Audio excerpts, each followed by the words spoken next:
Radio Republik Indonesia dengan Warta Berita.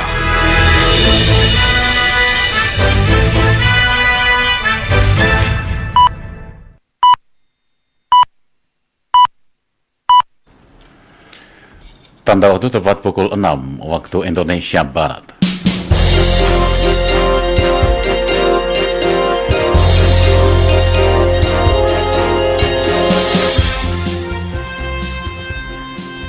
Selamat pagi saudara, inilah Radio Republik Indonesia menyampaikan Warta Berita edisi hari ini Kamis tanggal 4 Agustus 2016. Terlebih dahulu kami sampaikan sari berita penting. Presiden Joko Widodo mengingatkan pimpinan kementerian dan lembaga untuk dapat menghemat anggaran belanja. Presiden Turki Recep Tayyip Erdogan mendesak Amerika Serikat mengekstradisi ulama Fethullah Gulen yang dituduh mendalangi upaya kudeta. Itulah di antara berita-berita yang segera kami sampaikan. Inilah Warta Berita selengkapnya. Saya Ardian Majid Kobat.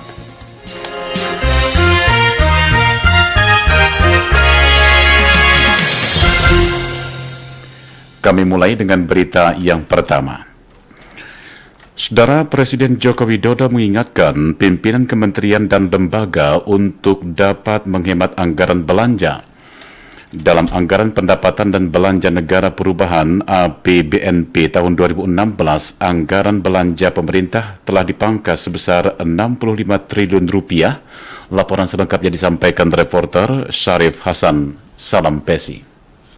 Presiden Jokowi memimpin sidang Kabinet Paripurna membahas tentang draft nota keuangan dan postur rancangan anggaran pendapatan dan belanja negara RAPBN 2017 di kantor Presiden Jakarta Rabu kemarin. Sesuai amanat Undang-Undang Rancangan Anggaran Pendapatan dan Belanja Negara 2017 beserta nota keuangan akan disampaikan dalam sidang paripurna di DPR beberapa hari mendatang.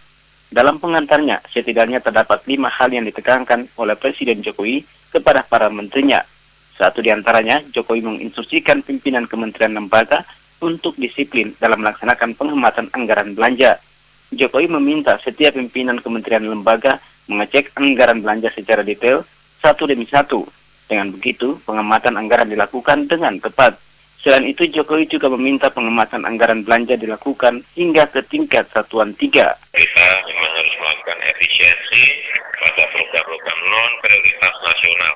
Efisiensi berdasarkan untuk belanja operasional dan belanja barang yang bisa tekankan terus setiap kita menyiapkan perencanaan RAPBN agar belanja-belanja modal yang lebih diprioritaskan. Saya juga instruksikan perintahkan pimpinan kementerian lembaga untuk dapat disiplin melaksanakan penghematan belanja. Saya sudah perintahkan ini juga berkali-kali. Coba dilihat satu persatu, dilihat secara detail sampai satuan 3, hal-hal yang kira-kira tidak masuk akal dan kira-kira angkanya terlalu tinggi, korek, ganti yang masuk logika. Dan juga untuk urusan DAK semuanya harus detail, harus bisa dipertanggungjawabkan, terutama yang berkaitan dengan DAK penugasan. Dalam sidang Kabinet Paripurna tersebut, Presiden juga menyetujui usulan Kementerian Keuangan untuk memangkas APBN tahun 2016 sebesar 65 triliun rupiah. Pengurangan itu disebabkan beberapa hal. Pertama, yakni target penerimaan negara dari pajak tidak sesuai target.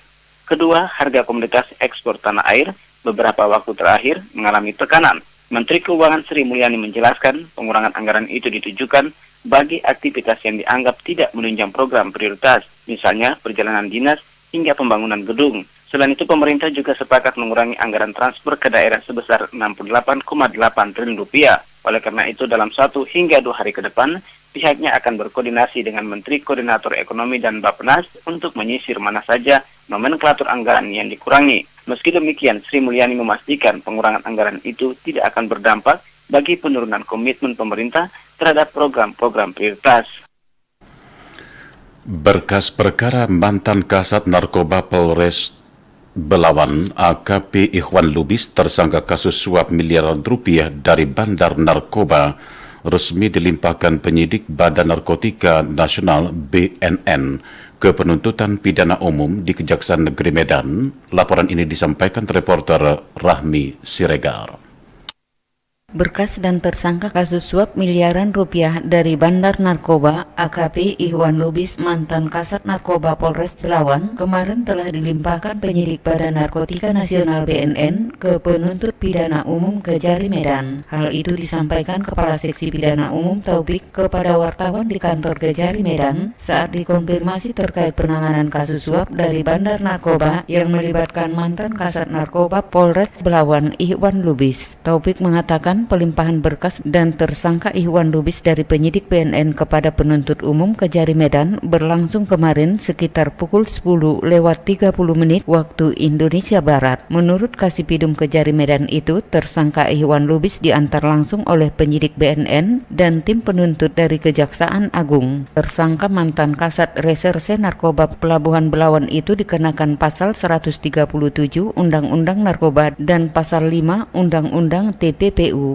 Dengan adanya pelimpahan berkas dan tersangka itu, proses selanjutnya pihak Kejari Medan akan melakukan pemberkasan dakwaan agar segera dilimpahkan ke pengadilan untuk disidangkan, sedangkan jaksanya merupakan tim gabungan Kejaksaan Agung Kejati Sumatera Utara dan Kejari Medan. Kasus yang melibatkan Kasat Narkoba Ihwan Lubis benar sudah dilimpahkan ke Kejaksaan Negeri Medan oleh jaksa dari Kejaksaan Agung tadi sekitar jam setengah 11 siang sudah kita terima langsung dari Jakarta terbangkan ke Medan. Kita terima tahap 2-nya. Untuk berkas perkara ini itu dikenakan TPPU ya, tidak pidana penjara. Ya, dilapis dengan pasal narkoba. Memimpin pelimpahan jaksa dari Kejaksaan Agung dan didampingi oleh penyidik dari BNN. Kita akan melibatkan jaksa dari Kejaksaan Medan untuk meneliti berkas perkara, menyusun surat dakwaan untuk sesegera mungkinlah kita segera limpahkan ke pengadilan untuk kita sidangkan. Sebelumnya mantan Kasat Narkoba Belawan Ihwan Lubis ditangkap BNN di kediamannya Jalan Tuasan Medan pada hari Kamis 21 April 2016 karena diduga menerima dana miliaran rupiah dari Bandar Narkoba Togiman alias JT Tony. Dari operasi penangkapan itu BNN menemukan barang bukti uang tunai sebesar 2,3 miliar rupiah. Hasil rekaman pembicaraan, uang yang diminta mengatasnamakan pimpinan BNN sebesar 8 miliar rupiah.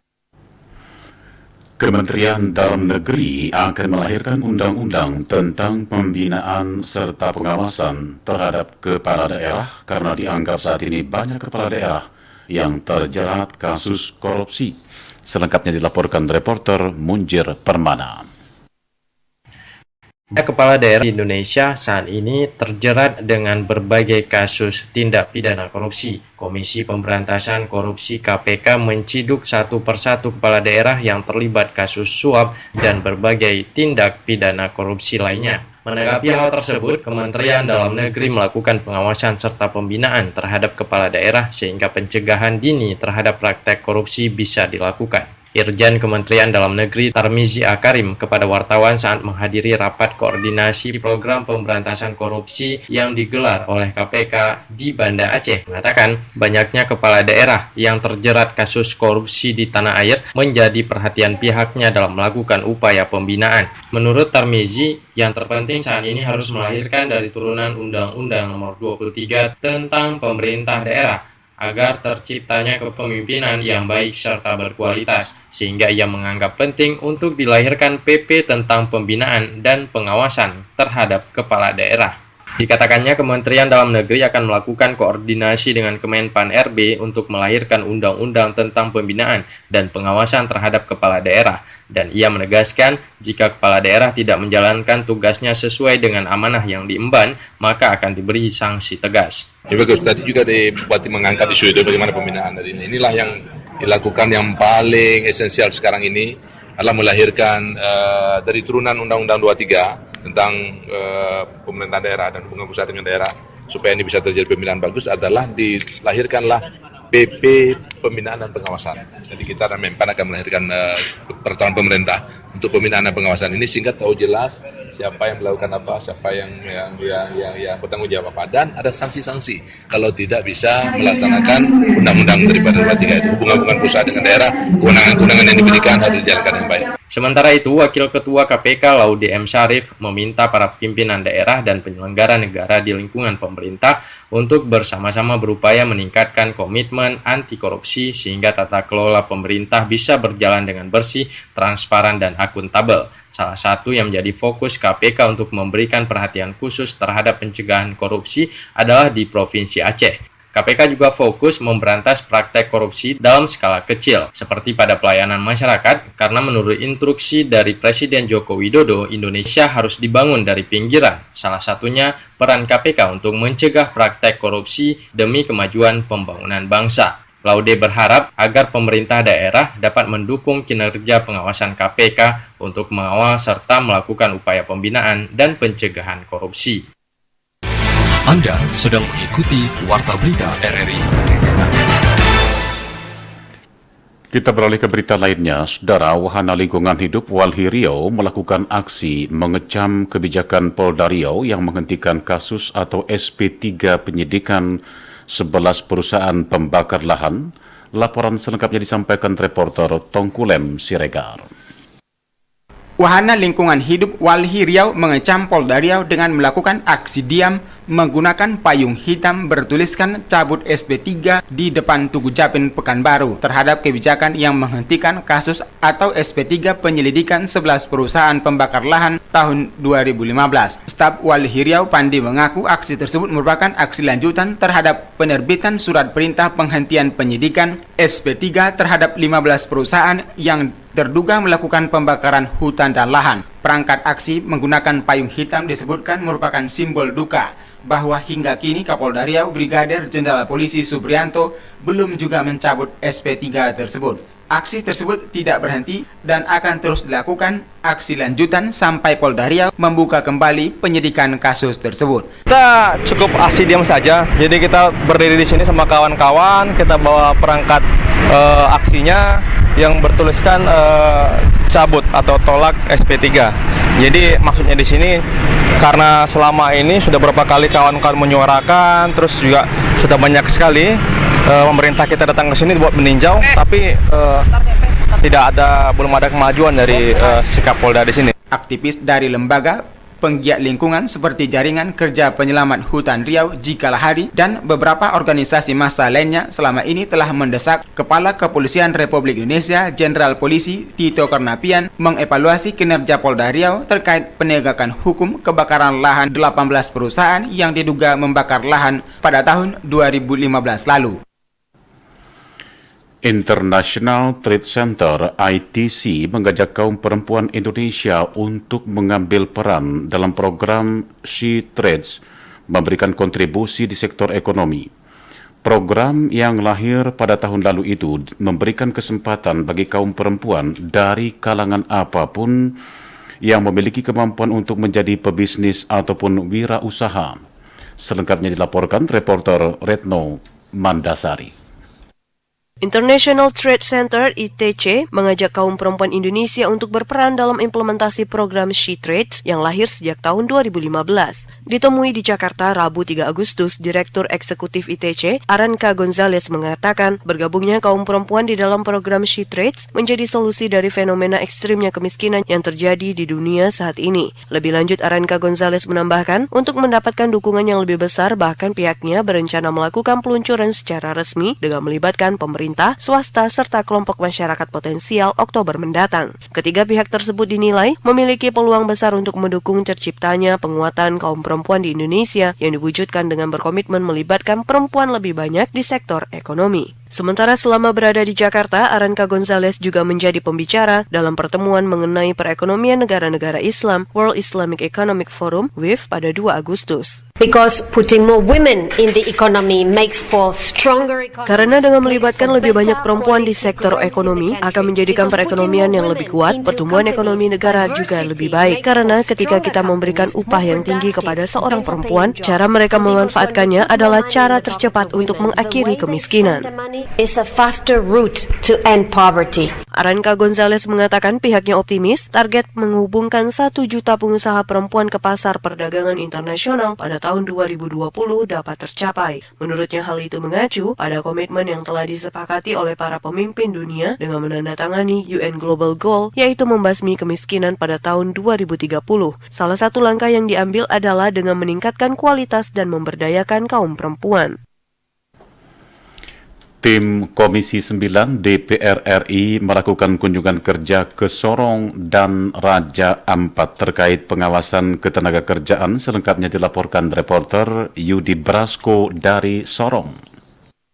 16 anggota tim kunjungan kerja dari Komisi 9 DPR RI di bawah Ketua Tim rombongan Dede Yusuf, Sarjana Teknik Magister Ilmu Politik, kemarin menggelar pertemuan dengan mitra dari Komisi 9 di Gedung Samusiret Kota Sorong, di mana sejumlah catatan berhasil dikumpulkan oleh tim untuk ditindaklanjuti. Diakui Dede Yusuf, Papua Barat khususnya di Sorong sebagai daerah berkembang dan tentunya ada keterbukaan dalam hal ketenagakerjaan, dan berdasarkan isu nasional saat ini berkenaan dengan tenaga kerja asing tersebut juga lah yang melatar belakangi dilakukannya kunjungan kerja dimaksud. Tentu dalam rangka reses kita bebas-bebas saja ya. Targetnya adalah mengenai kesehatan, mengenai ketenaga kerjaan, terus kemudian mengenai jaminan sosial nasional, tetapi mungkin melebar juga kepada masalah soal tenaga kerja asing yang saat ini sedang cukup ramai. Dari pemaparan-pemaparan yang sudah disampaikan, memang benar Sorong ini termasuk kota yang begitu banyak jumlah penduduknya. Dari seluruh Papua Barat ini mungkin hampir 50% ada di sini. Namun kalau kita perhatikan jumlah pekerja yang ada di sini, memang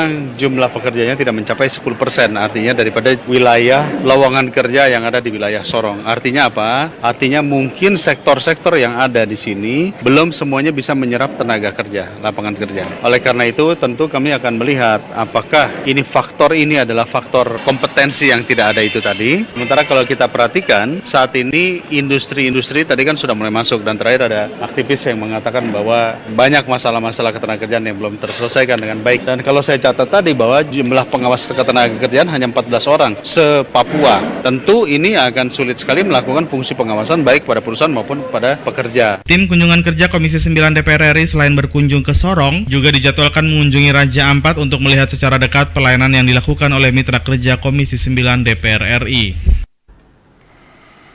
Menteri Negara untuk Urusan Luar Negeri Singapura menyampaikan berbagai gagasan kerjasama untuk mempererat hubungan diplomatik antar Singapura dan Indonesia, khususnya Kota Batam. Selengkapnya dilaporkan reporter Ahmad Rifai Kasim.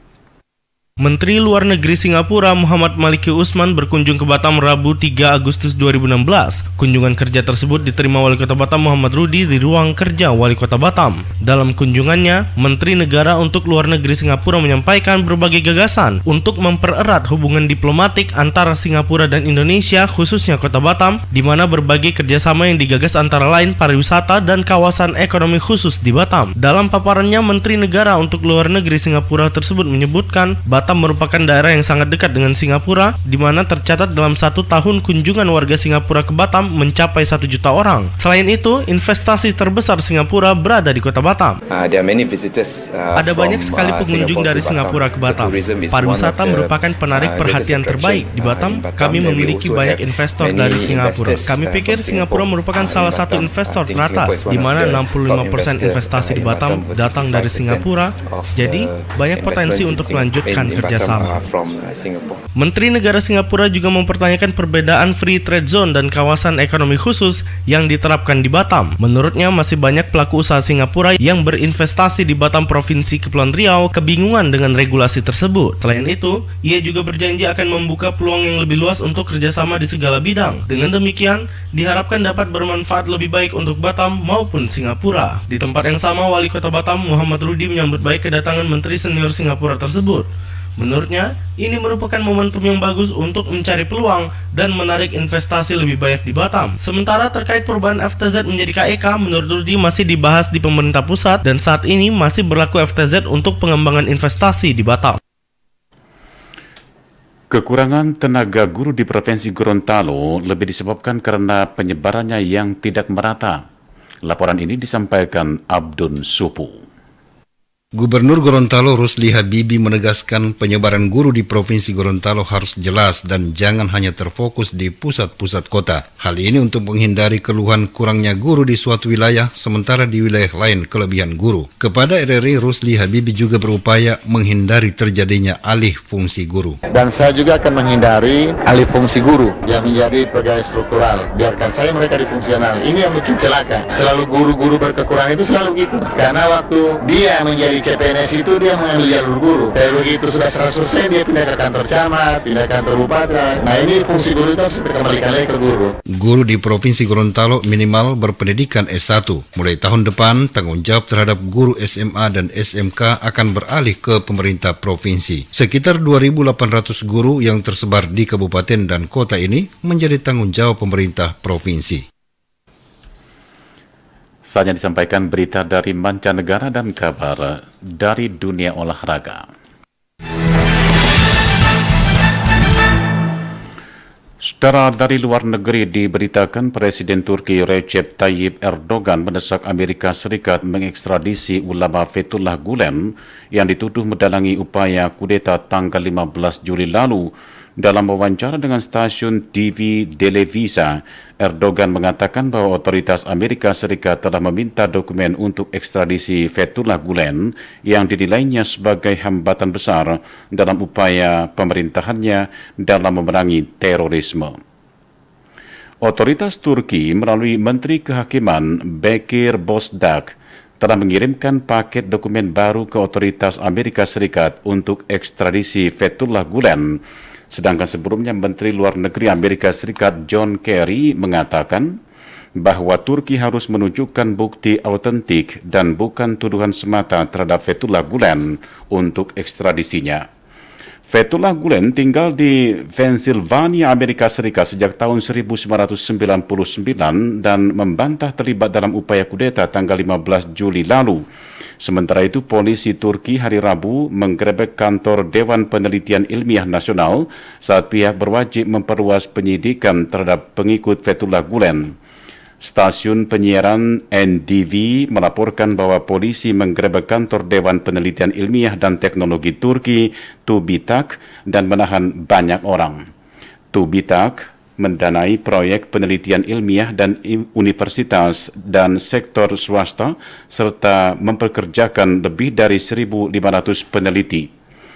Lebih dari 60.000 orang dalam bidang militer, hukum, pelayanan sipil dan pendidikan telah ditahan, diskors atau dalam penyelidikan menyusul upaya kudeta pada tanggal 15 Juli lalu yang memicu kekhawatiran bahwa Presiden Tayyip Erdogan menggunakan momen itu untuk melawan penentangnya.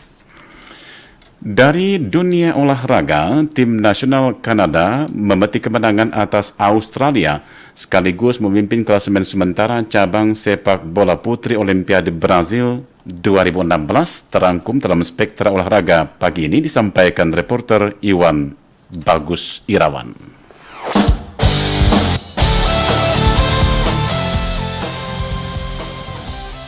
Melalui sepakan keras Jenin, Becky, dan Christine Sender membawa tim nasional Kanada menang 2-0 atas Australia dalam pertandingan babak penyisihan grup F cabang sepak bola putri Olimpiade Brazil 2016 yang berlangsung di Stadion Amazon dini hari tadi.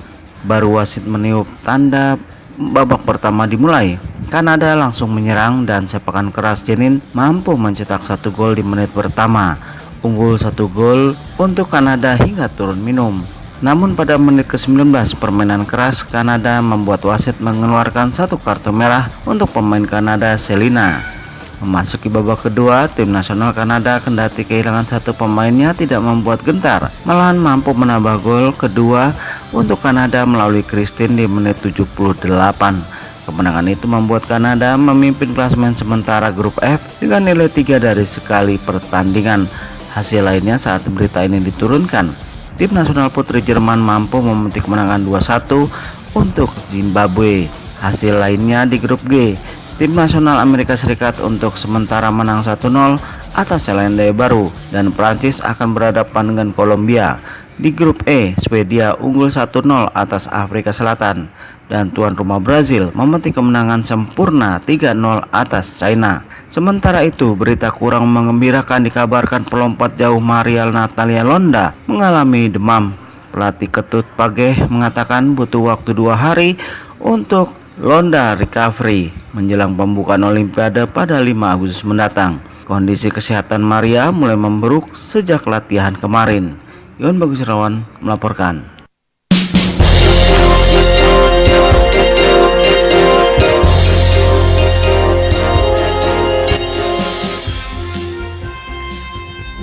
saudara, telah disampaikan Warta Berita Radio Republik Indonesia pagi ini, dan sebelum berpisah kami sampaikan sari berita penting.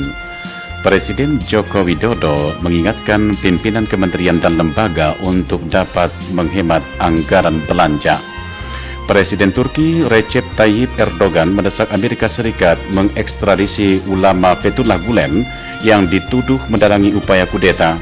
Akhirnya, mewakili tim redaksi yang bertugas pagi ini, produser pelaksana Rita Dewi, pengarah acara Rita Dewi, teknik operator studio pengarah teknik Sutarno, kameramen dan editing kita kali ini Indra Virgiantara, presenter Rani Indira, saya Ardian Majid Kobat mengucapkan terima kasih atas kebersamaan Anda dan selamat pagi.